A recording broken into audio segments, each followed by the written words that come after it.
Saudara politisi Partai Demokrat Andi Arief diperiksa KPK berkaitan dengan temuan aliran dana ke salah satu kader Demokrat dari tersangka kasus korupsi Bupati Mamberamo Tengah, Riki Hampanggawak.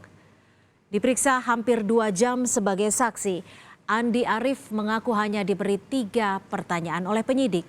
Andi diminta KPK panggil dan perintahkan kader Demokrat yang diduga telah menerima sejumlah uang dari Riki Hampanggawak untuk mengembalikan uang tersebut.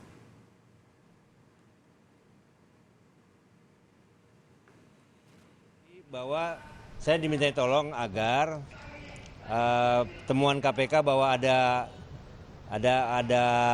yang menerima bantuan dari Pak Riki Hampanggawak, saya diminta untuk tolong ya untuk mengembalikan uang itu.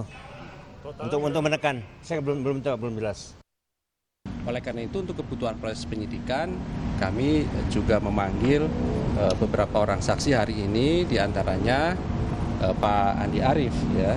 Tadi sudah hadir dan tentu kami mengapresiasi kehadirannya sekalipun informasinya dalam keadaan sakit, sehingga tadi diperiksa cukup relatif singkat ya, karena akan berobat dengan sekitar ada 10 pertanyaan begitu ya. Tetapi poin dari pertanyaan itu adalah terkait dengan pendalaman dugaan aliran uang yang diterima oleh tersangka RHP dan kemudian diduga juga diterima oleh pihak-pihak lain.